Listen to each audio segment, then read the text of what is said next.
Hello and welcome back to Suspended Fanimation. I'm your host, Dennis Bithoulkas, and it's time for another episode of Saturday Morning Blast Off. Welcome, everybody. Sorry I'm a little bit late. Basically this is the fourth time actually getting this podcast up and running, thanks to a nice perfect storm between Microsoft and YouTube, both being the shitty dynamic duo that they are, and having to restart my computer twice. And it was all kinds of lots of fun. But anyway, you're not here for that. Let me take care of some business first, and then we'll get into what's going on this week. If you like what you see here, like, share, and subscribe. If you're still on the fence about subscribing, take a look at the video that pops up at the very end here. Basically, YouTube takes the algorithms of all the stuff you've been watching and tries to match it as best as possible. One of the videos in my vast video library and pops it up there just for you. Also, if you want to know when I'll be on live again next, you get the bell down below. It's a 50-50 chance of YouTube actually notifying you. Best thing to do is go to suspendedfanimation.com. Take a look at the schedule up there. I change it out every week. Also, I have all the links to my social media, so Twitter, Instagram, Patreon. And I also have the links to my pages. So my YouTube channel page, my Facebook page. And for those of you who have Facebook, who don't have Facebook, I should say, or still have Facebook. I have a Facebook group page where you guys can post stuff and chat amongst yourselves. There we go. All right, let's get to it, shall we? Red Sonja has been cast. So Millennium Studios is doing a Red Sonja movie, and they decided to pick Hannah John-Kamen, who of course played Ghost in Ant-Man and the Wasp. She was also in Killjoys and stuff like that. And one, she's not a redhead, obviously. And two, she's a really fucking horrible actress. I can't get behind this at all. She was honestly, every time I see her in the Ant-Man and the Wasp, I actually fast forward her scenes because it's just bad. She was just a horrible villain too. I mean, she really wasn't even a villain per se, but she is not anywhere near a great actress, Stanley. And hi, by the way. Horrible casting, considering that there's so many unknowns to choose from out there. I understand you want to, you want to anchor your movie with a known lead in order to get more butts in the seats and stuff like that. She is not one of those that's going to get butts in the seats. I'll see it when it comes out eventually on cable. Well, not cable, but one of the pay services or something like that. But yeah. No, Red Sonja is not Shakespeare, but the thing is, there are good stories to it. It's basically Conan with a female character in it, is what it is. And there's some good stories to be had out of Red Sonja, and I just don't like her as an actress. I really wasn't. You weren't behind it before the casting, Pen, doing the Red Sonja movie? Yeah, the whole what's her name, Bridget Nielsen movie was just shit. That was just really just shit. And the whole thing with that, with Schwarzenegger being in that, playing Caledonian or whatever, or Caledon, that's what it was.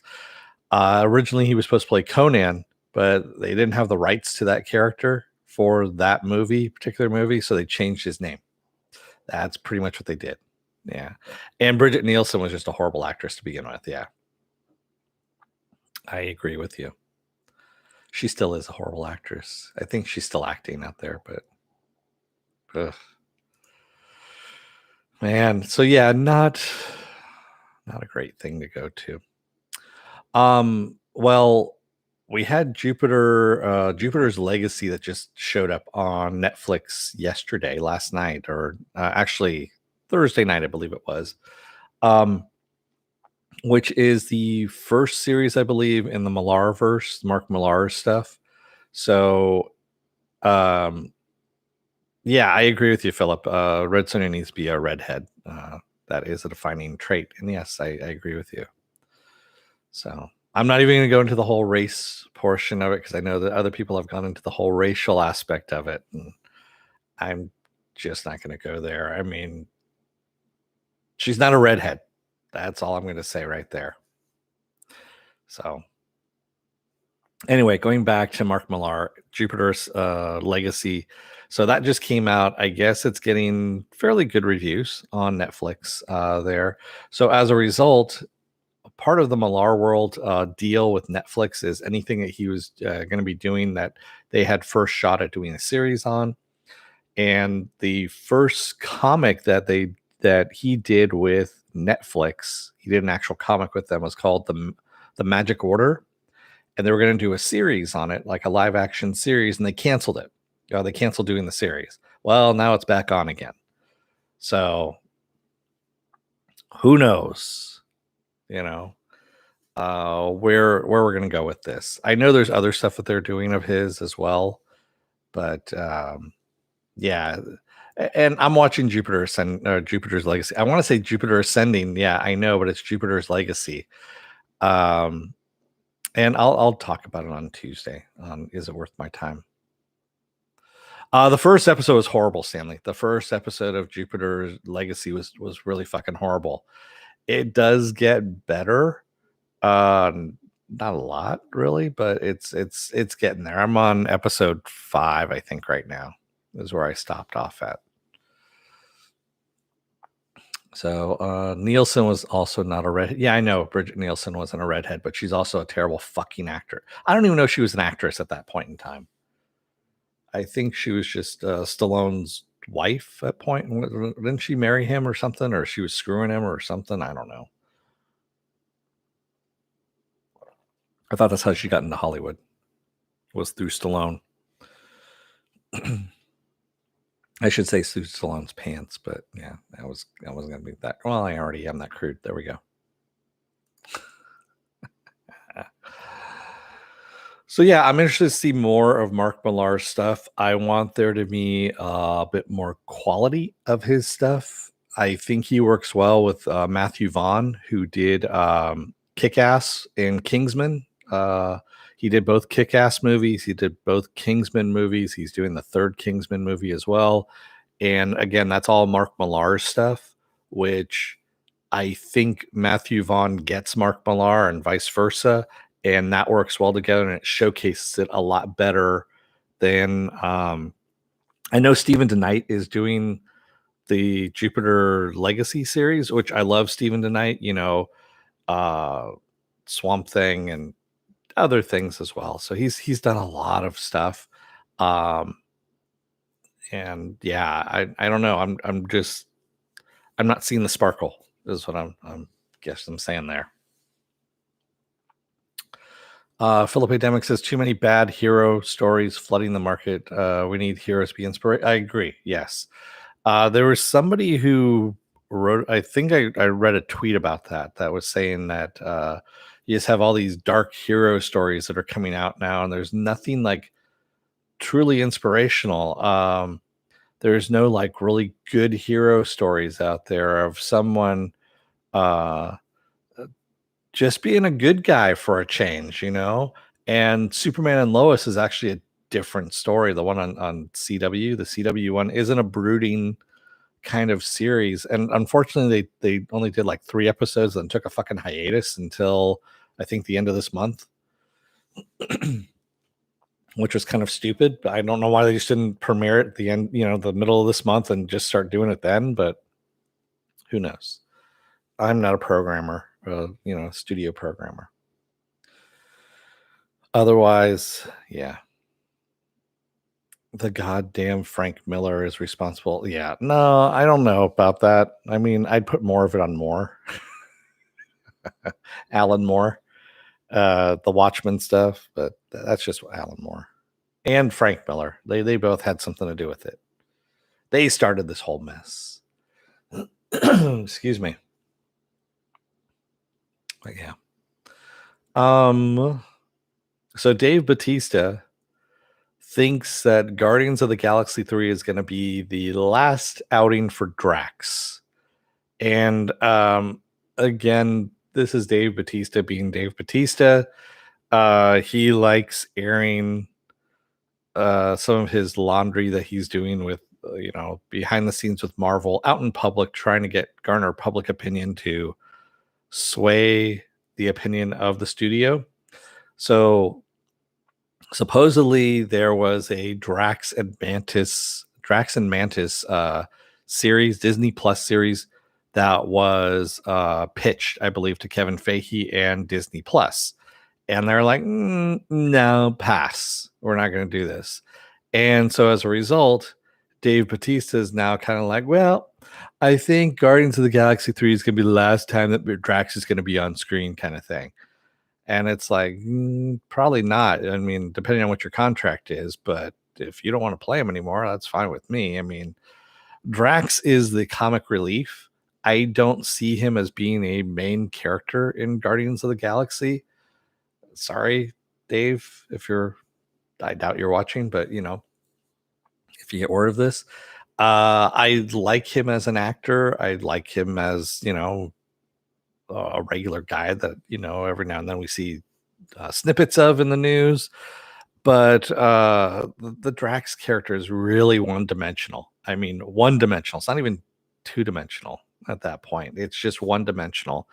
And it's comic relief. That's all it is. It's something to bounce jokes off of. And yeah. If the Drax character was to leave Guardians of the Galaxy, I don't know if he'd be missed. So, yeah. Stanley Tweedle says, but more stuff is actually good. Depends on what he's writing. Sometimes it is, sometimes it's not. Go take a look at that soft porn book that he wrote with all the female storybook characters. Yeah, like the Mother Goose characters and stuff like that. That was just like trash. But yeah. What else is there? There wasn't a lot this week. I mean, there was some stuff. There's rumor stuff that's out there. I'm not going to be bringing up the rumor stuff. I honestly like seeing more concrete information out there before I'll give you that information, not rumors. Rumors are usually made up shit from channels that have 100,000 subscribers, because that's what they do, is they make up a whole bunch of shit, and I don't believe them most of the time, and that's why I don't talk about any of that stuff, because it's just bullshit. I can make up a whole bunch of stuff. I'm actually fairly creative and fairly imaginative, and I just don't want to do it because it's stupid.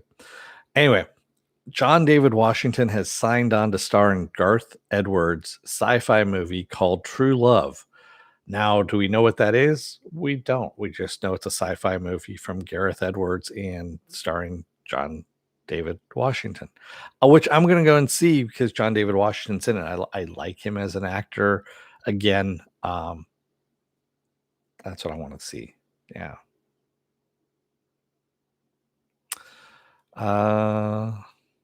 Stanley says, I have that. I'm ashamed to admit it.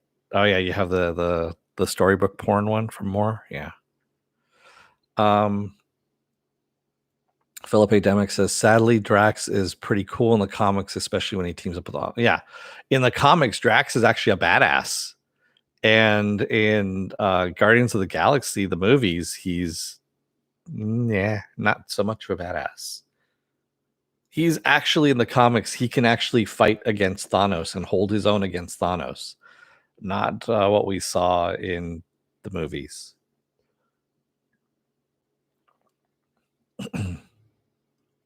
There's a reason why his nickname is the Destroyer, Drax the Destroyer. Because he was feared across the galaxy, kind of thing, in the comics. Yes. But hey. On the one hand, I like what James Gunn does with stuff, but at the same time, I kind of cringe at it too, because he takes more of a campy view of things.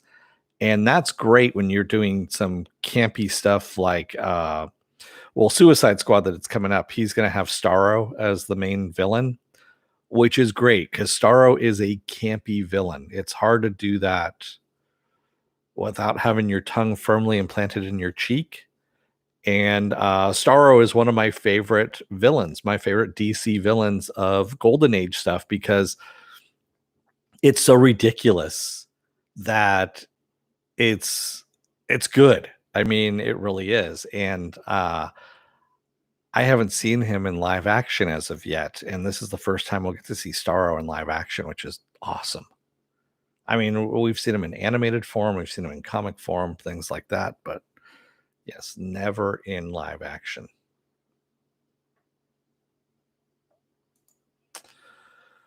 Oh, what else do we have? So, by the way, so Dark Horse Comics actually has a deal with Netflix. They're doing a first look with Netflix, I believe is what it is. So there's a lot of Dark Horse dealings that are going straight to Netflix. Polar, I believe, is one of them. That was Mads Mikkelsen, which was a graphic novel from Dark Horse, which is a great fucking movie if you ever get a chance to see it. It's on Netflix, and awesome movie, awesome fucking movie, and funny too. It's about a retired. I think I actually did an is it worth my time on that one, about a retiring hitman who is marked for death because he's approaching his I think his 50th birthday is what it is. And if he hits his 50th birthday, the company that he works for has to pay him his retirement, which is quite a bit of millions of dollars. And so if he dies before that, they don't have to pay him. So of course they send out hitmen in order to take him out. And it's pretty fucking funny. That's all I can say. And also just a lot of deaths in there. A lot of deaths. And speaking of which, Blake Lively is going to star in a adaptation of Dark Horse Comics' Lady Killer comic that is written by Diablo Cody. And I don't know if this is a movie or a series. I think it's going towards movie on this one, but it's supposed to be about, and now stop me if you've heard this one, a 50s housewife who was secretly a highly trained killer for hire. And she really likes the killer for hire portion of it. So yeah, go with that with where you will on that. I just keep thinking Mr. and Mrs. Smith, where her husband supposedly doesn't know, and most likely he's going to be a hired killer too. And yeah, that's where I'm guessing they're going with that. Stanley Tweedle says I skipped that one at the time. You're talking about the Polar movie. That's actually a really good one, Stanley. I mean, I went back and rewatched it again just to see if I, recently, probably about 2 months ago, and it holds up really, really well. It's very entertaining, funny. Like I said, it's got a great cast of characters in it. And just good all the way around. And Mads Mikkelsen is awesome in that. I mean, it's kind of a showcase for all his talents. Excuse me. And it's only like, less than 2 hours long, I believe, somewhere around there. You can't go wrong with it. Legendary is reimagining. Remember the old Faces of Death series that were on VHS, if you were around during VHS times? If you ever went into a video store with VHS tapes in there was always the Faces of Death series, and it was always in the 18 or over section because it was supposed to be so gory, and it had been banned in 52 countries and things like that. And they were basically all made up stories of all these different ways that people died, and there's supposed to be all these horrible ways that people died. Well, Legendary Pictures has bought the rights to Faces of Death. They were all made up, by the way, too. And they're going to be they're going to reimagine it into a movie of a woman who is a YouTuber, of course, who is investigating I guess people that are recreating deaths in the Faces of Death series.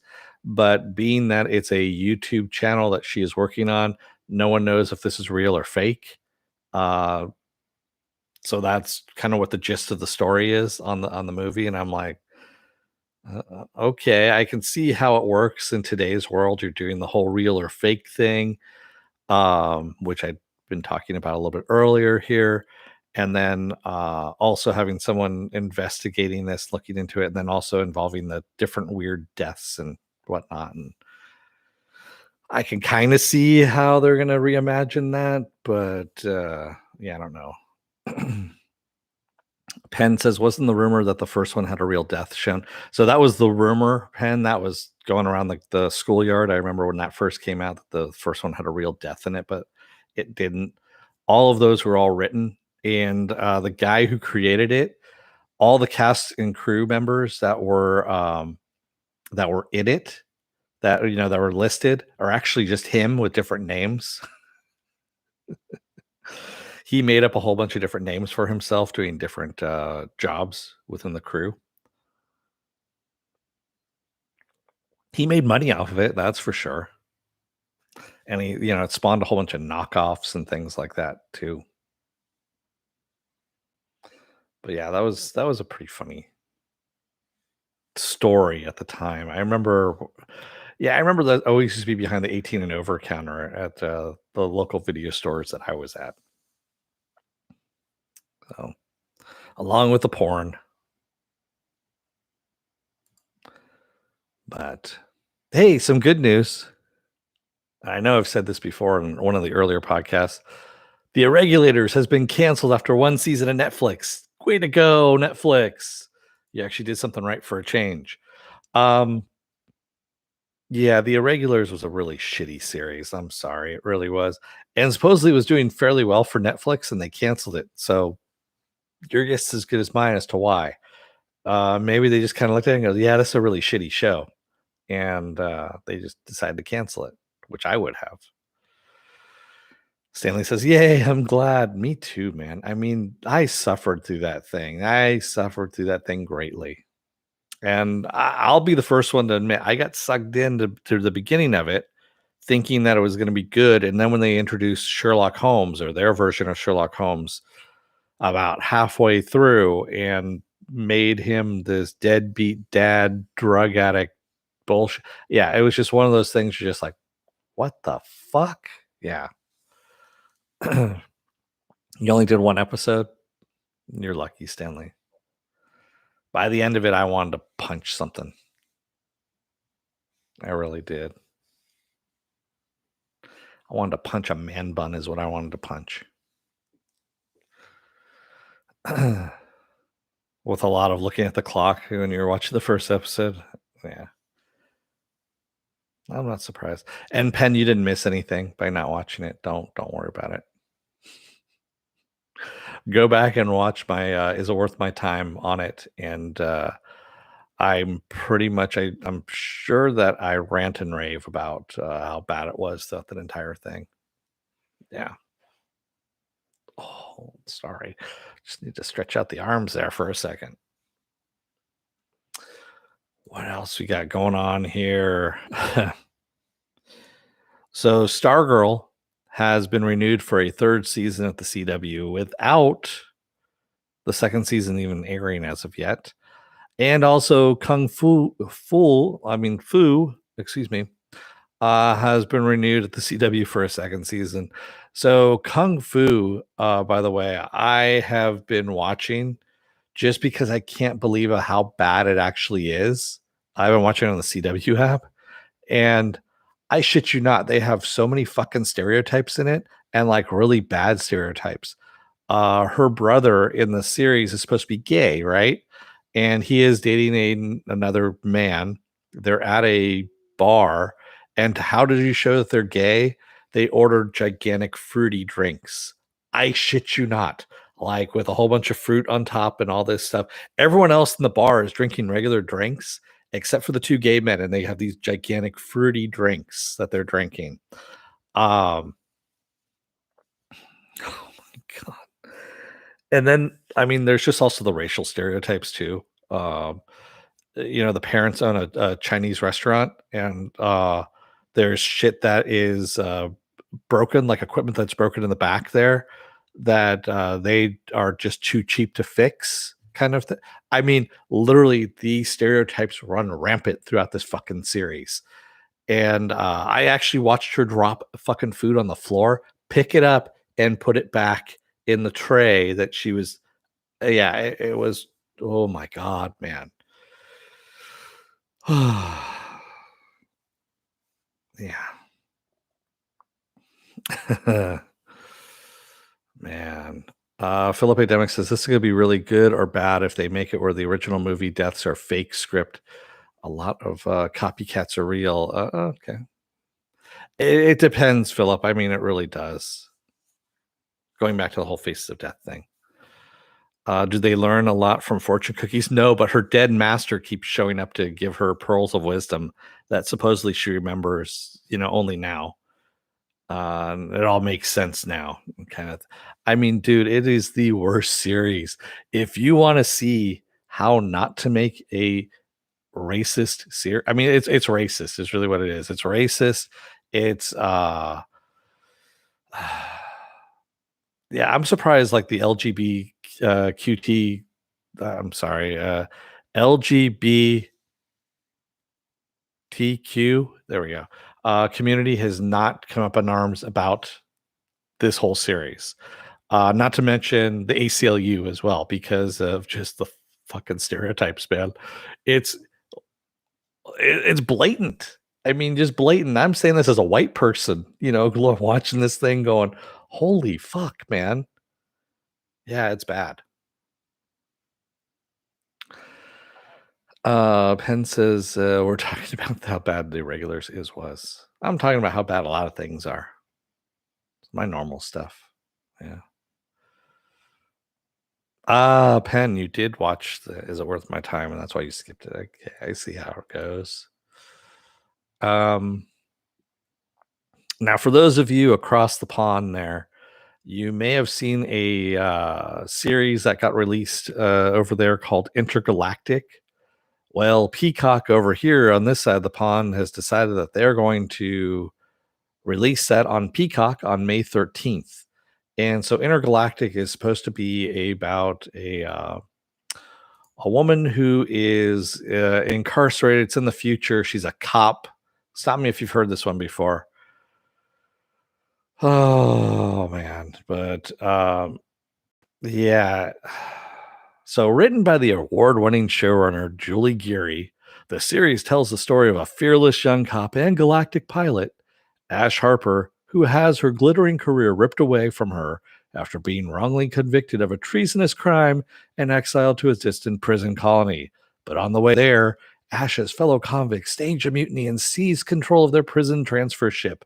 With the flight crew dead, mob leader Tula Quick is intent on reaching the free world, Arcadia, with her gang, and Ash is the only pilot who can get them there. Ash is forced to join them on the run towards a distant galaxy and an uncertain future. Dun dun dun. Okay.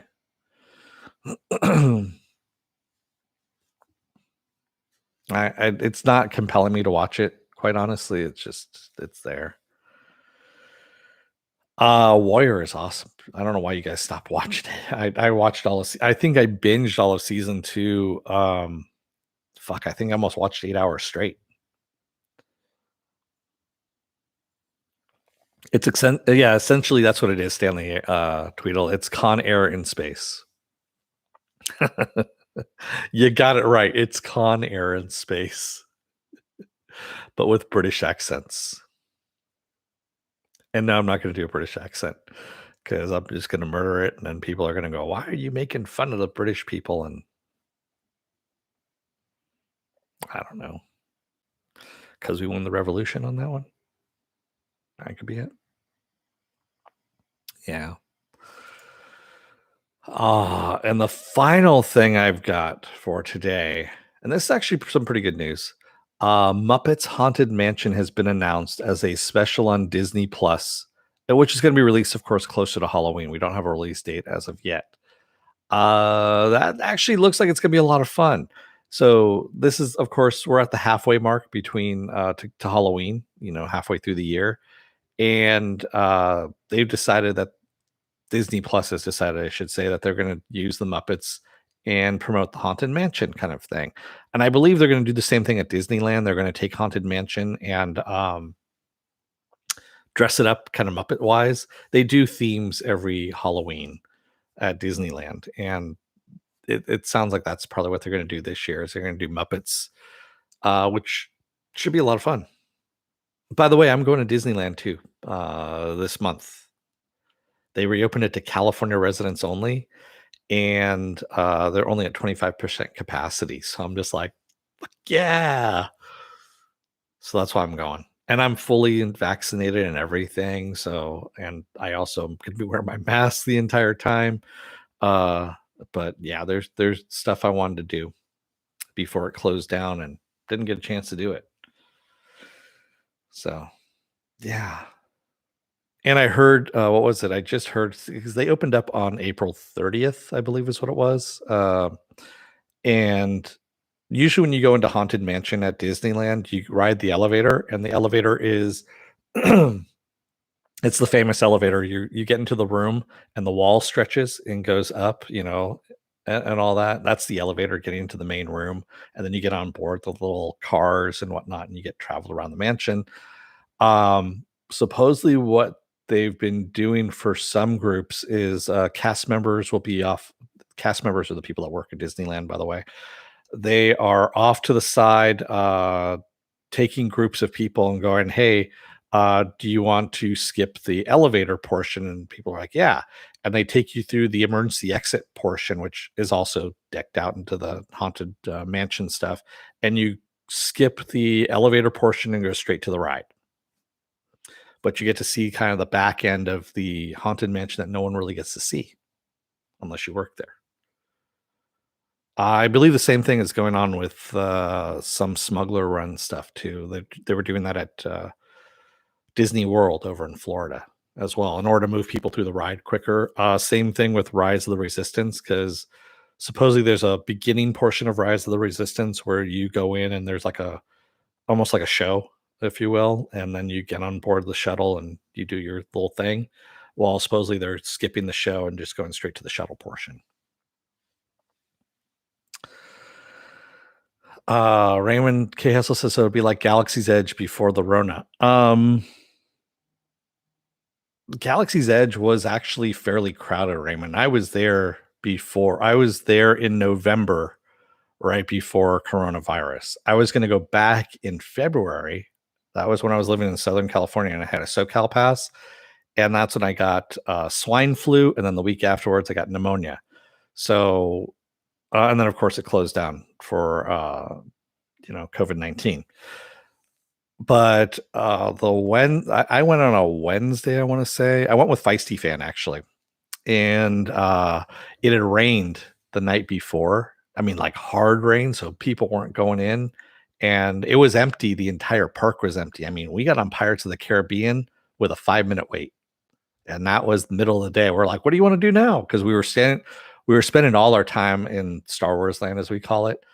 And we decided, like, well, what do you want to do now? I'm like, let's go Pirates of the Caribbean. So we went to Pirates of the Caribbean, and literally like a 5-minute long wait at 1:00 in the afternoon, which is ridiculous. You never get that at Disneyland.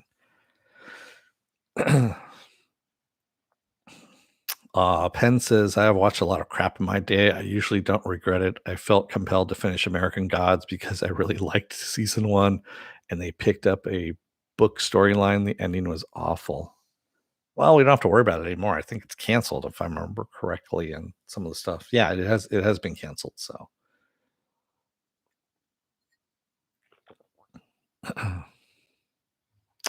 Stanley says my second shot is still 6 weeks away, 12 weeks between shots for AstraZeneca. Okay. Good. Yeah, I think it's what was it? It was 3 weeks between for Pfizer. I know they've been stretching them out for other people. Raymond K. House says, speaking of horror, will you be covering Spiral? Probably not. I'm not a big fan of the Saw series, Raymond. So yeah, I'm not. Yeah, sorry. Although I know my good friends over at 1428 Elm Street, they are probably going to be covering it over there. So I would highly recommend. Uh, yeah, Susan Layton, who I've done some stuff with in the past and whatnot. She covers that kind of stuff. And yeah, unfortunately, I'm not a huge horror fan. I dip my toe in here and there, but yeah, I don't really cover that. Every now and then I will cover something, but yeah. Stanley says they've stretched out Pfizer to 6 weeks in between here too. Oh, okay. Yeah, they've doubled it. I know they were doing that here when they were short on vaccines, Stanley, and it seems to work. That's what they were saying. So it's all good. I'm trying to think what else am I watching. Nothing really major. It's been a lot of CW shit. That's really what it is. Legends came back. So, oh, your Pfizer, yeah, my Pfizer was 3 weeks in between as well. Pen. That's the normal waiting period is 3 weeks.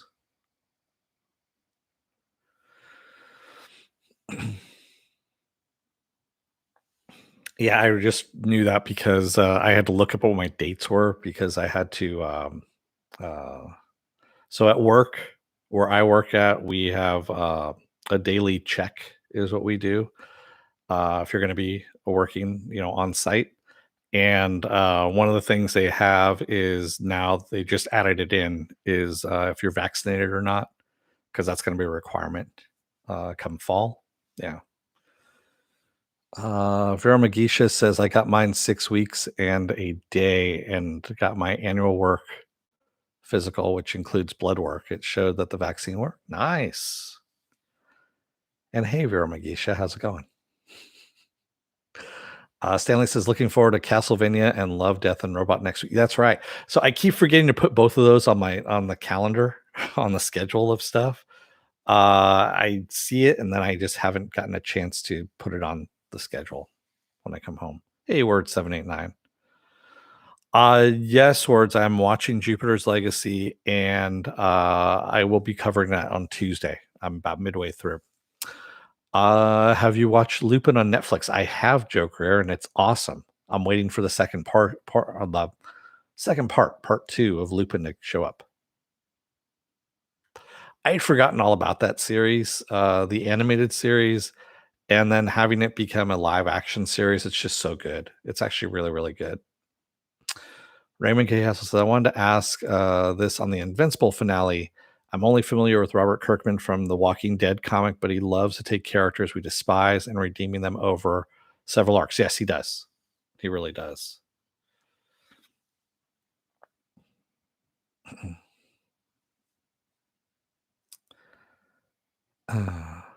Yeah, exactly. Word 79. Yeah, Lupin used to be a Gilby anime. Exactly.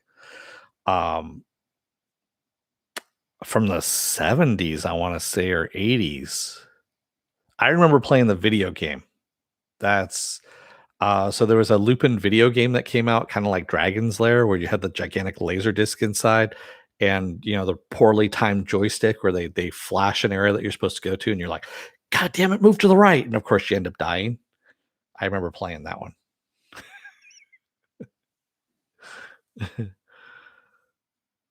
So yeah, it was based on the anime. They had the video game. Um, I've said this before and I'll say it again. So I grew up in the San Francisco Bay Area, 70s, 80s, 90s, right? And a great place to live and grow up in at that time because we were so close. Well, I guess not that close, but we were across the Pacific from Japan, China, and stuff like that. So we got a lot of their imports of TV shows, movies, um, what else? Candies, toys, you name it, culture, all that stuff came through the Bay Area because there was a large Asian population here. And so we had video stores and stuff like that where we had this stuff readily available, whereas a lot of the country didn't and didn't see this stuff. And a lot of this stuff actually made its way onto local TV shows.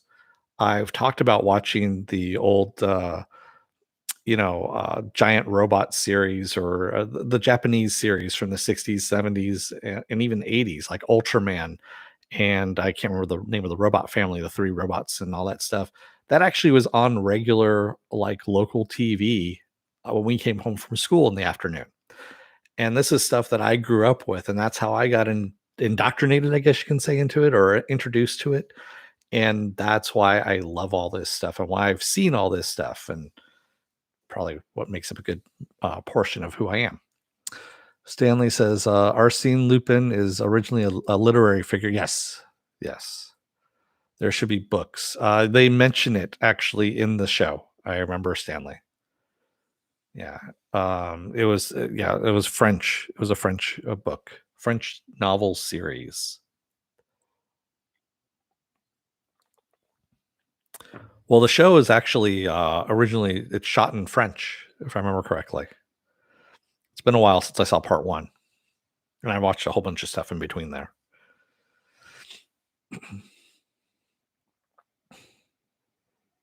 So that's actually really good. Same thing with me, Raymond. I remember Lupin from the old school anime. Yeah.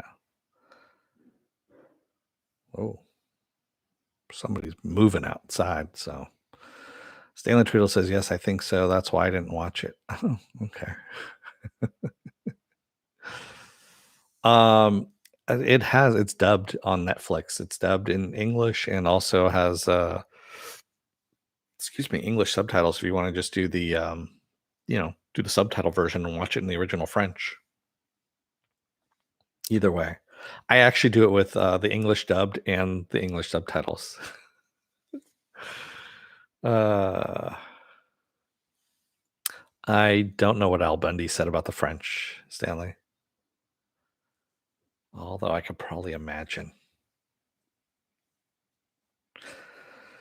Yeah, I'm trying to think what else I've been watching. Oh yes, I know you're German, Stanley. Yes, I know the French are the arch enemies of the Germans, and also the English are the arch enemy of the French, and so on and so forth. So,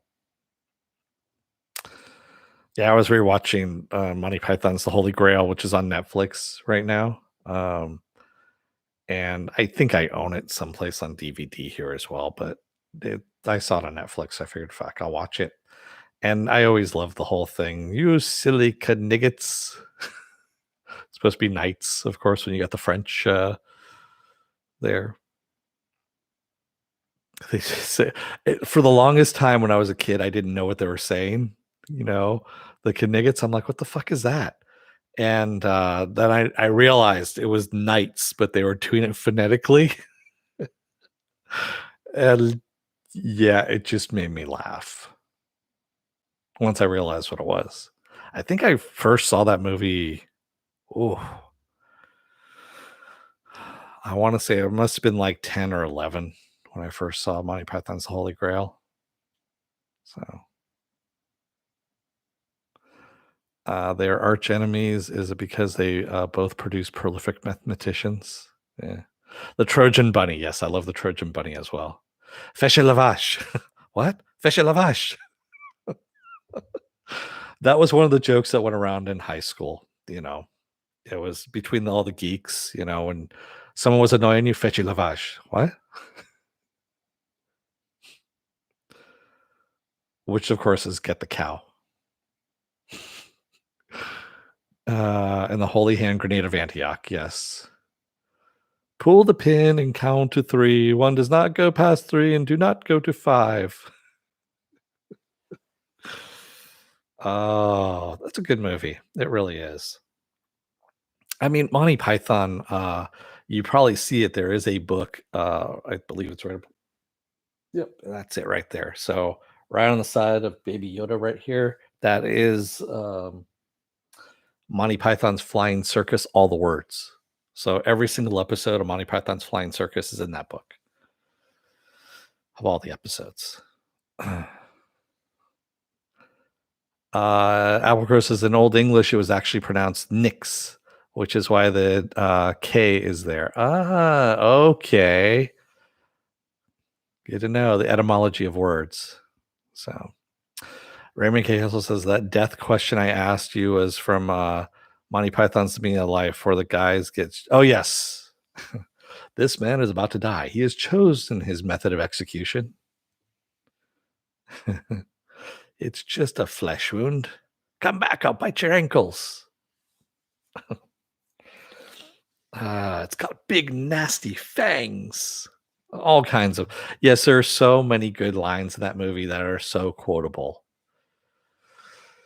Yeah, Meaning of Life is good too. I still like Life of Brian. Life of Brian, I didn't understand it because again, I was a teenager when that came out.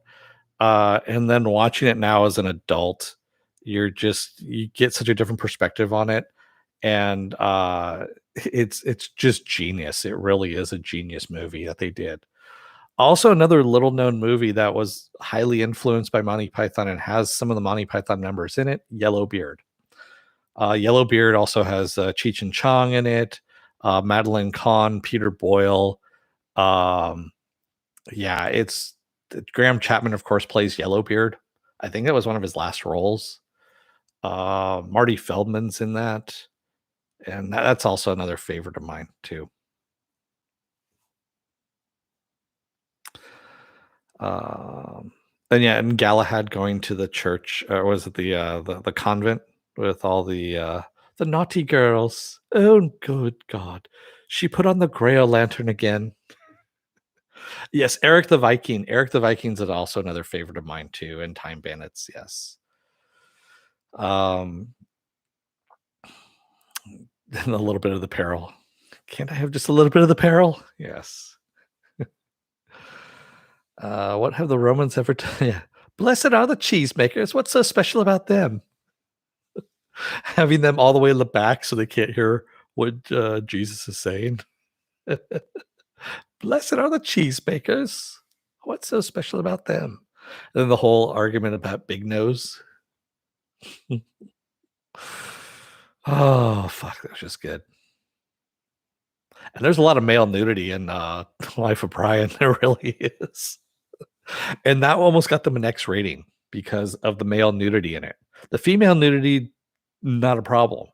There's full frontal female nudity in that too, but it was the male nudity. There's, I think, like 2 dick shots in that, and that almost got them the X rating because of that.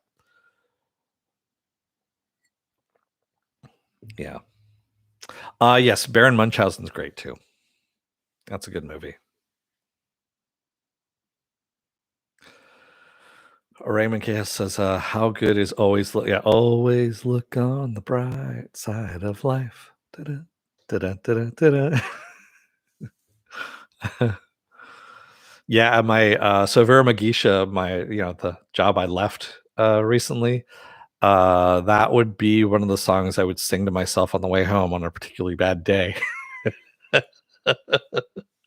It was from the Life of Brian of people crucified up there. Yes, it was. Yeah. Crucifixion out the door to the left, just one cross each. Yeah.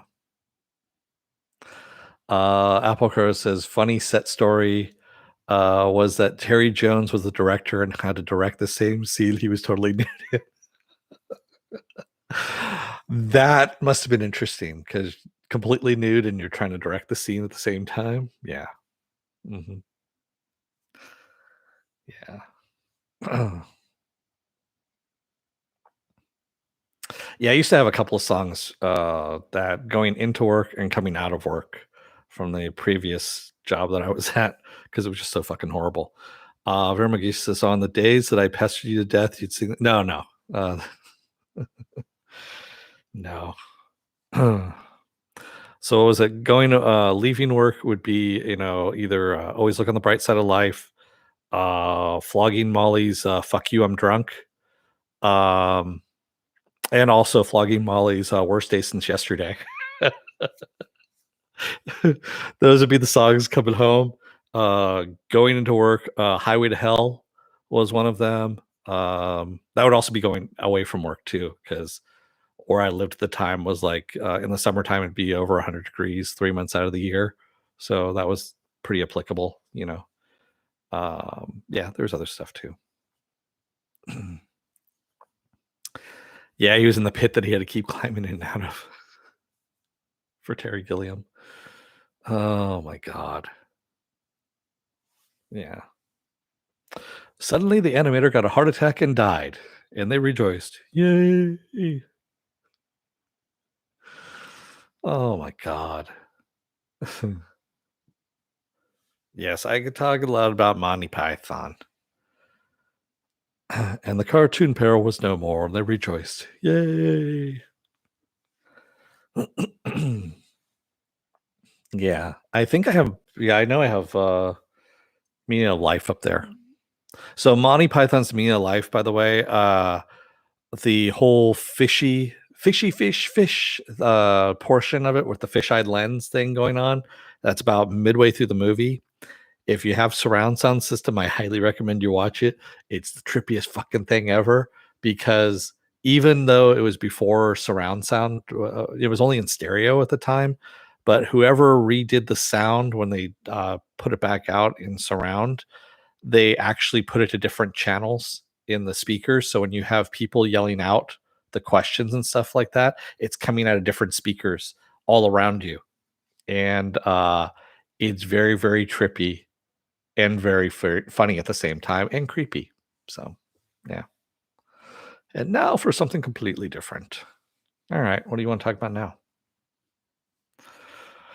No, no, no, not that. I haven't seen Jabberwocky in a long time. That's hard to get though. That one's hard to find. I think it's the reason why I haven't seen it in so long. You wanted to go to see Arms Guy for Halloween? Uh yeah. Oh, the sex ed skit was actually good. Yeah, that one's good. Always for the clitoris. What's wrong with a little kiss?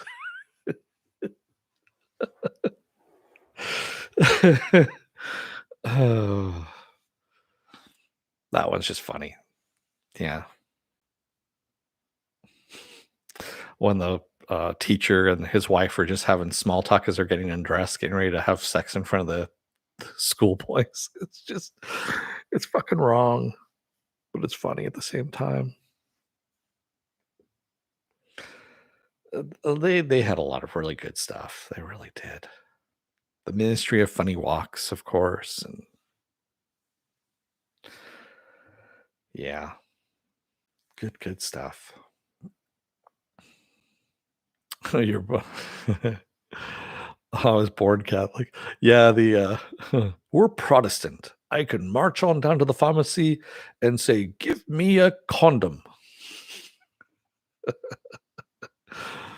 Oh, yeah.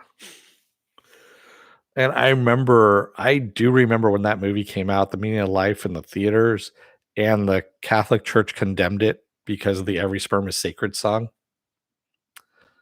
Uh, yeah, with the little girl singing about the heathens spilling their sperm into the dusty ground. Oh my god. And just how many Catholic groups are up in arms over that movie, and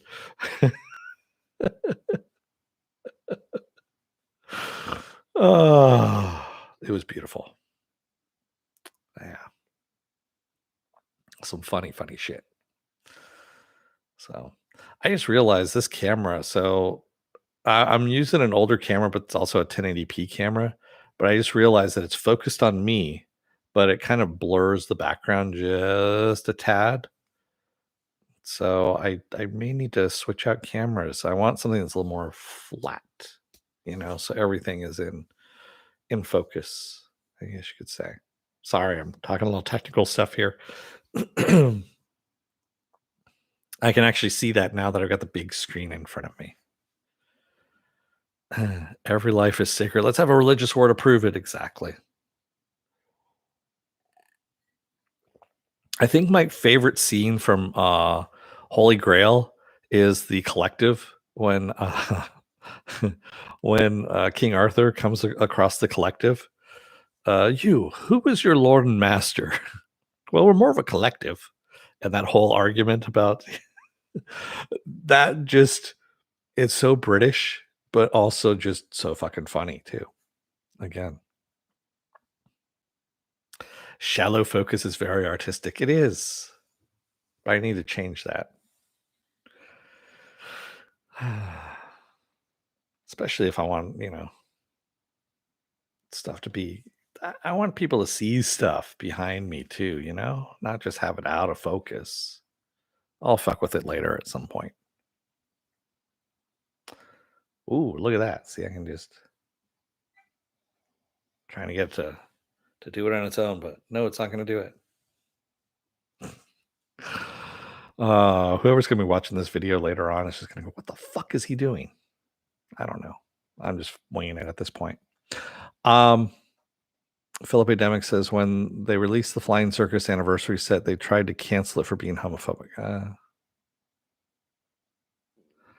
Applecrow says, "Listen, supreme executive power comes from a mandate of the masses, not some farcical aquatic ceremony. Just because some watery tart threw a sword at you, that makes you king." Yeah, that's the other one that makes me laugh.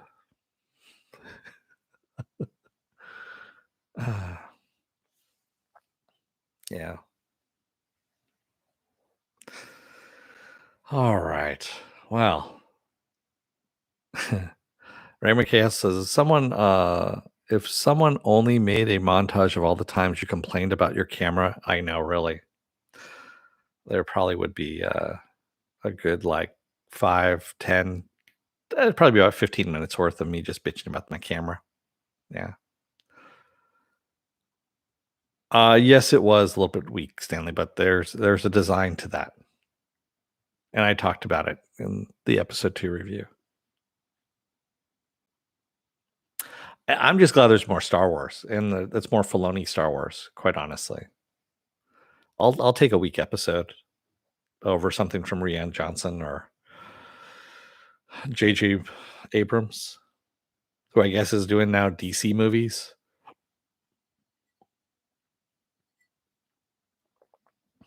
Yeah.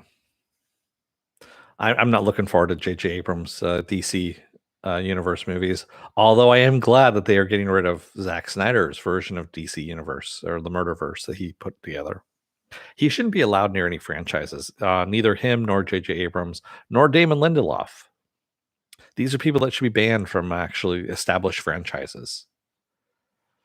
Not allowed to go anywhere near them.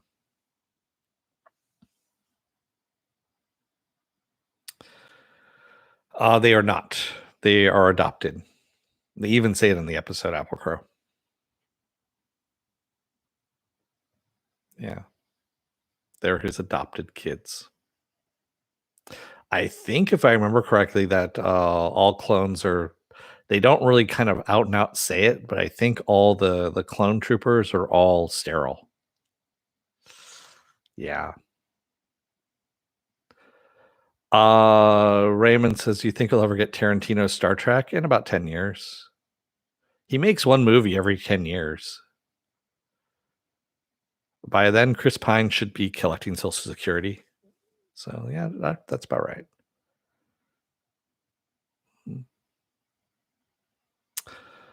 Applecrow says, "I am because maybe, just maybe, people will finally realize he destroyed IPs." Yeah, he did.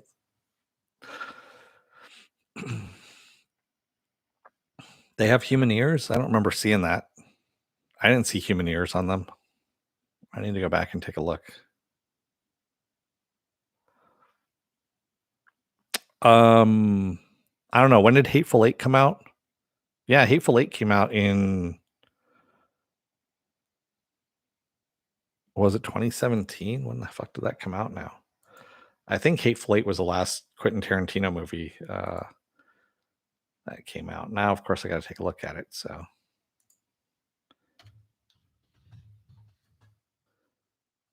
and of course, it's going to be slow as hell. 2015. Yeah, so 2015. So he's got about 3 more years before he makes another movie. That's usually about the right time frame for Tarantino. It's literally once every like 10 years he makes a movie.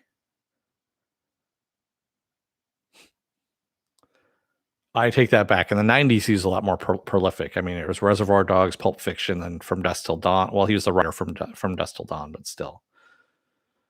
Uh, yeah, here I am. Oh yeah, and I'm sorry. He did Once Upon a Time in Hollywood. That was the last movie that he did that I didn't bother seeing. So I guess it's more like once every 5 years he does a movie. Yeah.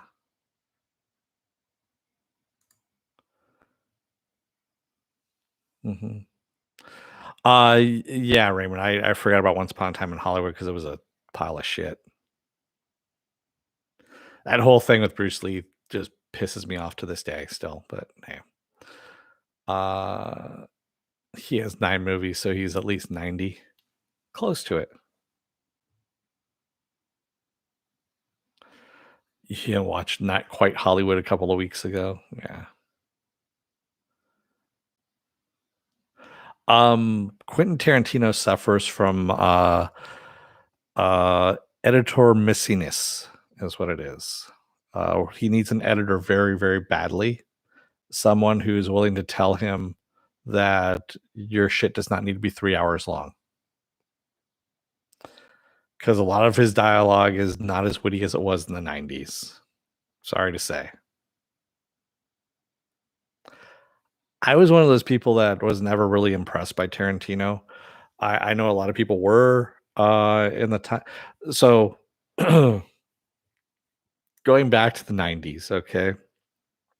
I'm in college. I've taken film classes. I'm in film classes and stuff like that. And people are trying to convince me that Tarantino is a great filmmaker. And I'm like, he's got some good stuff, but everything that he uses is from other movies. He actually takes scenes from other movies in the past that maybe not a lot of people have seen and uses them within his own movies. So if you haven't been working in a video store like he did and just had any movie that you wanted on loop that you could watch, you're not going to have access to that. Unfortunately, I've seen a lot of fucking movies in my lifetime. So I've probably seen about as many as he has, and I can tell where he's pulling this from, and it doesn't impress me. So, yes, Tarantino is what JJ wishes he was. JJ Abrams is the horrible fucking director. And yes, Tarantino has a foot obsession, a very, very obvious foot obsession. Him and Joss Whedon, they could put together a movie. Well, first of all, they'd have to be paroled from jail first, both of them. Um, yeah, and yeah, it would just all be about feet. Ugh. They could call it callous.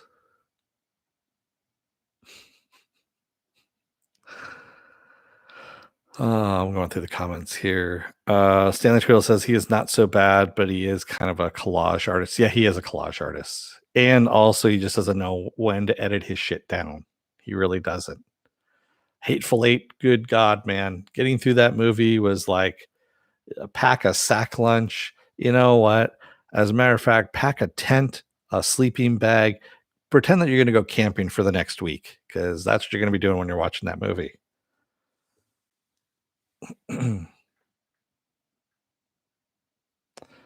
I could see them making a campy horror flick just called Feet. You know what? If there was some entrepreneur out there who really wanted to do it, they could do a good parody of Hollywood directors who have foot obsessions that, and you call it Feet, something like that. And yeah, kind of like Jaws in a way, only with feet. How are dialogue heavy scenes, foot massages, waitress tipping? So the dialogue is not the problem here, Raymond. I'm talking about scenes. So he'll take certain scenes from movies and appropriate them for his own. He'll use his own dialogue, definitely, but he does appropriate what's going on in a scene for his own use. I'll have to say this, the best Quentin Tarantino movie out there is True Romance. The reason why it's the best Quentin Tarantino movie is because he wrote it, but Tony Scott directed it. And Tony Scott directing Quentin Tarantino's scripts was probably the best thing that could have happened to those scripts. There, I said it. Man, Tony Scott, if the man had gotten some help, I think, and was able to maintain some of his demons, I guess you could say, and got help with some of his demons, he would have been the greatest director that we probably ever had. A lot better than his brother. And his brother's okay, but I mean, Tony Scott was a genius compared to Ridley. Unfortunately, he took his own life, but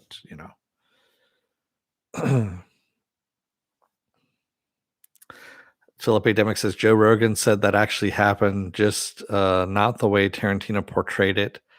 Bruce thanked the stuntman who was a World War II commando for beating him and help him refine his fight style.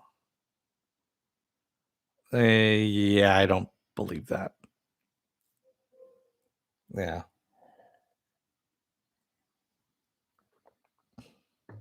If that was the case, that story would have been out there a lot more than this being the first time it's coming up. I've read a lot about Bruce Lee, and frankly, I've never ever heard that story in my life.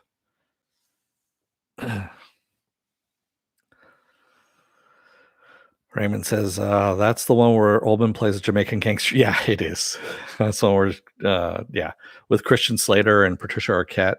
And there's a great scene in there with Dennis Hopper and Christopher Walken in the in Hopper's mobile home, if you will. And great fucking scene. It really is. Yeah. Applecrow says, I would say that at least Tarantino is open that he's taking from the exploit. Yeah, he is. I mean, he flat out says that he bites from all that stuff. Not all the time. He doesn't say it, but he does say that. Excuse me, that he does take from that era, or movies. I know True Romance is down here someplace. That's why I might need to watch that again. It's a great movie. It really is. It's also got a Brad Pitt sighting in there too. Brad Pitt is a stoner on the couch who's couch surfing. That's actually one of my favorite scenes, where he's given directions to the gangsters. So these gangster guys burst into his place. He is stoned out of his mind on the couch. He's smoking pot out of a bong that he's made out of one of the honey bears, the little honey bear thing. And he's given the guys directions on how to get to the guy that they're looking for, his house, knowing full well that they're going to kill this guy. But they've got their guns. And so he's going into the directions and whatnot. And he stops about midway through the directions and he offers them a hit off the bong. And they click, one of them clicks back the hammer on the gun and he goes back into the directions again without missing a beat. It's completely Brad Pitt as you see him now, but it was back then before he became famous, I guess you could say. And it's one of my favorite just little scenes in there. And that's kind of what Tony Scott grabbed out of those movies that he made, was these little tiny scenes that just worked well. They were their own movies in themselves. You think Jackie Brown is your favorite Quentin Tarantino movie? Jackie Brown wasn't bad. I'll give you that. Yeah. Well, Stanley said I could hardly sit at the end of Hateful Eight. Yeah, I agree with you, man. I'm gonna let you guys go for the rest of the day. Thank you to everybody who joined me today in the chat, and thank you if you made it this far in the video. What else you saying here, Apple Crow? Which is the better sub film, Hunt for Red October, McTiernan, or Crimson Tide? Oh, I like Hunt for Red October better, but Crimson Tide was okay, but that's Tony Scott doing a studio flick versus doing his own stuff. If you want to see Tony Scott really doing his own stuff, go and see the movie Domino. But that was also when he was near the tail end of whatever was going on with him. And uh yeah, you could really, it's an interesting movie. I like Domino. It's a really fucked up movie, but also just it's good. And hard to believe that's actually a true story as well. But yeah, that's one of those quintessential Tony Scott movies.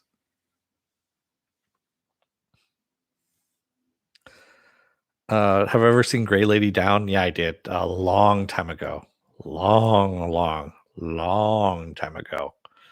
I don't remember it, but I do know the name of it.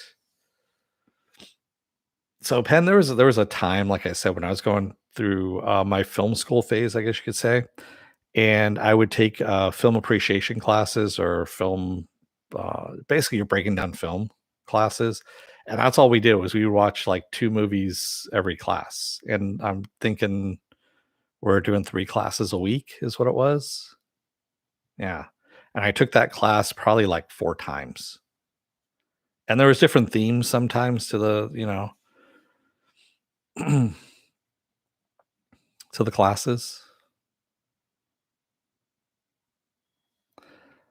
Sub films is a small list, isn't it? Yes. Well, not really. There's actually quite a few submarine films. Most underrated director, Kurt Wimmer. There you go. Also, Sam Raimi. I would say Sam Raimi is very underrated.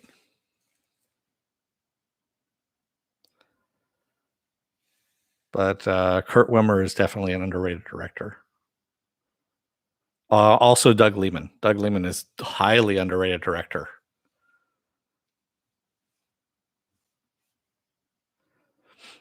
If I was going to do an action movie, probably, like I said, I would pick Doug Liman first, then I would go to Kurt Wimmer second.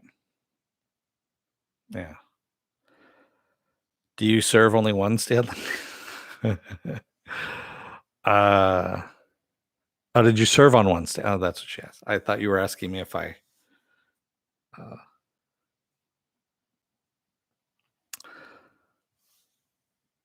well, there is Das Boot as well.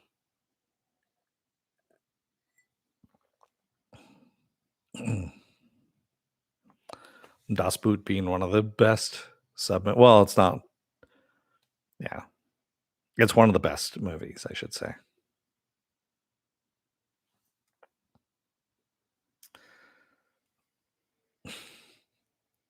How would I have known that one, Stanley?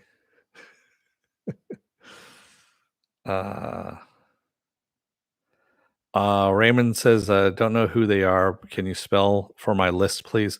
For Kurt Wimmer. Kurt Wimmer actually did Equilibrium. He's actually doing the remake of Children of the Corn that's coming out here. So Wimmer is Wimmer. Kurt being Kurt. And Doug Liman, of course, did the very first Bourne movie. He did Mr. and Mrs. Smith, Swingers. He's done a shit ton of movies. He did that Live Die Repeat with Tom Cruise and Emily Blunt, where Tom Cruise dies a lot, which is really great to watch. So Lehman is Liman. Doug Liman. Yeah. And also the best car chase scene ever filmed, and I'm gonna say this, it's even better than the bullet one, is the car chase scene in Go that Doug Liman did. That's his sophomore movie that he did after Swingers, and it's the chase through Las Vegas, which is a fucking fantastic car scene. I mean, don't get me wrong, the Jason Bourne car scene in the first Bourne movie was awesome, but Go is kind of like the one that he set everything up in.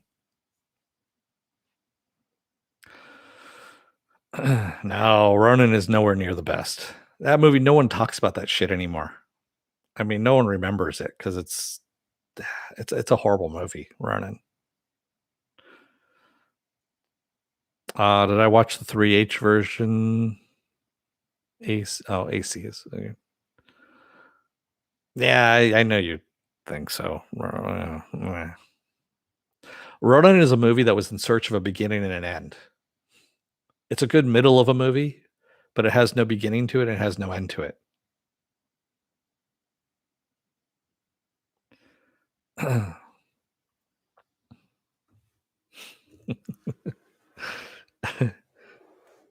So yeah.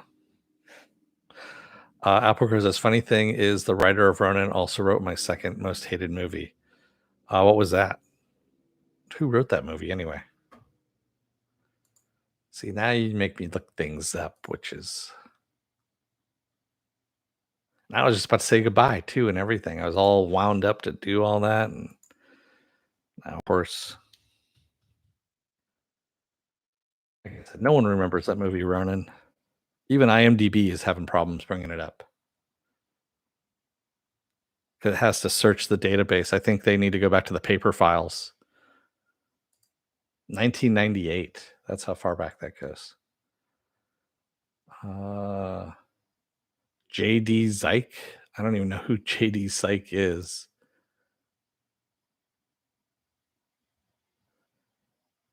Oh.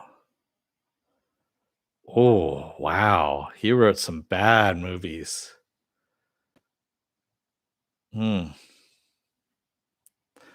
Pistol Whipped, which was, of course, Steven Seagal. The Touch. Henry the Ninth TV movie. The Crooner, which is what he's currently working on. He hasn't written very much. Yeah. Ooh. Wow. That guy hasn't made a lot of stuff. Did I give my opinions on the Oscars? No, I didn't know they were on, Raymond. So I honestly, I don't really watch the Oscars. I used to watch the Oscars. So way back when, again, living in the San Francisco Bay Area, I knew a lot of people in the theater. And so they used to do some really cool parties here where they rent out a theater and show the Oscars on the big screen and, have a party, food, drinks, all that kind of stuff.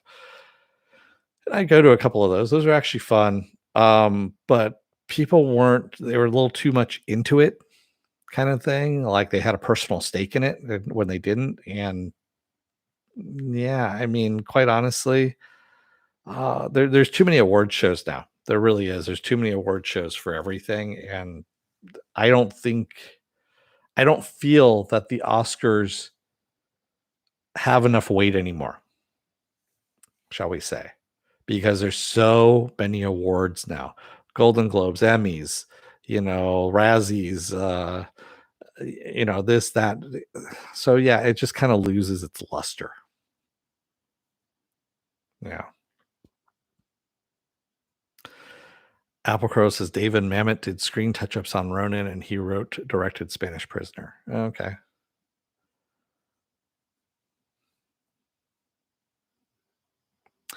Yes, I did watch the Yasuke anime on Netflix, Stanley. It was okay. It wasn't anything that I was gonna spend any time on. Yeah, Philip Demick. I want someone to adapt Millar's Ronin as well. That would be an awesome movie if they could actually do that. Raymond K. says, last question. I swear, best Shakespeare adaptation. That would be Kenneth Branagh as Hamlet. Raymond. It's a little over 4-hour version of Hamlet. And it has a break, an intermission in between. I saw that in the theater twice when it came out in the 90s. But that is the best Shakespeare adaptation. Even with the stupid wonky, the troops amassing to come over the border there, it's really poorly done. It's he's standing on a soundstage, obviously, with a screen behind him, showing the backlit of the army down below in the valley, and it's just so badly done, it takes you out of the movie. And it's right before the intermission, and you're like, what the fuck? And then you go into the intermission, and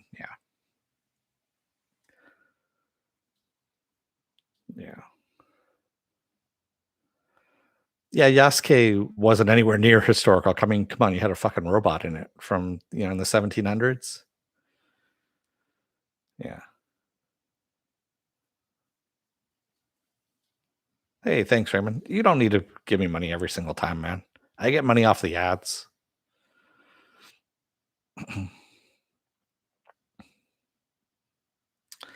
But yeah, Kenneth Branagh. So the Royal Shakespeare Company, I actually used to listen to. This is back when we had cassette tapes and all that kind of stuff and Walkman. I used to get the Royal Shakespeare Company's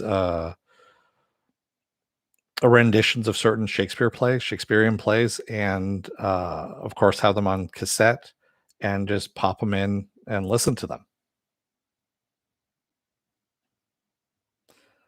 Yeah, I think I don't have it here. It's in the other room, but I have the complete works of Shakespeare over here. I've gone through them. Applecrow says, "Hey, if we had airports in the Revolutionary War, why couldn't historical Japan have robots?" Yeah. Much Ado About Nothing is actually really good. Depends on which version you're watching. The Branagh version is good. God, there's another one that came out, and I can't remember. There's been a few of them that are out there. Didn't Japan always have mechs and Gundams? Yes, they did. Ah, thanks, Raymond.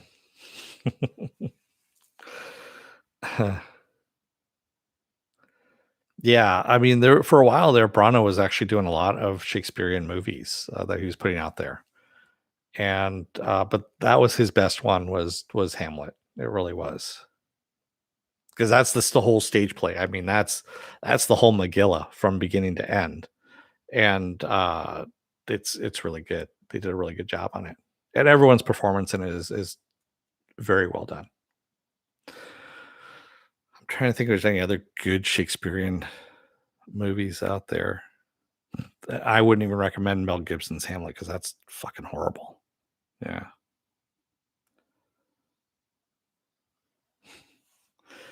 And I thought it was Thor. Uh-huh. You're Thor. You should feel my legs. Ba-dum-bum. I'll be here all week. All right. And on that note, I'm gonna let you guys go. Really, thank you everybody who joined me today in the chat, and thank you if you made it this far in the video. If you're still on the fence about subscribing, take a look at the video that pops up at the very end here. And if you like what you see here, hit that subscribe button down below and the like button, the share button as well. And if you want to know when I'm be on live again next, you get the bell down below. It's a 50-50 chance of YouTube actually notifying you. Best thing to do is go to suspendedfanimation.com. Take a look at the schedule I have up there. I change it out every week. Also, I have all the links to my social media and all the links to my pages as well. Thank you, everybody. I will see you again. Well, what do I have coming up this week, too, by the way? So tomorrow is The Nevers. HBO Max is The Nevers. Monday, I'm going to be off. Tuesday is another episode of Is It Worth My Time? And this time around, it's going to be Jupiter's Legacy on Netflix. Wednesday and Thursday, I'll be off. Friday will be another episode of The Bad Batch. And then we roll back around again to Saturday Morning Blast Off. And we go to there. The Nethers. The Nevers. Nevers. Did I say the Nethers? I might have said the Nethers. It was a Freudian slip if I did. Anyway, thank you, everybody. I will see you again tomorrow for the Nevers. Until then, don't let the door hit your ass on the way out. Otherwise, I don't know. You may not have a camera that focuses in on the background. It just kind of annoys you. And you talk about cameras all the time while you're on YouTube. And I don't know. Yeah, that'll just go into the cut of me talking about cameras. Thanks, everybody. It might be the porn parody. It probably is, Raymond. Thanks, everybody. I will see you again tomorrow. Until then, stay safe, be well, take care, wear those masks, get those vaccine shots if you can, especially if you can get an appointment. Thanks, everybody. I will see you again tomorrow. Have a good rest of your weekend or rest of your day, and I'll see you later. Bye.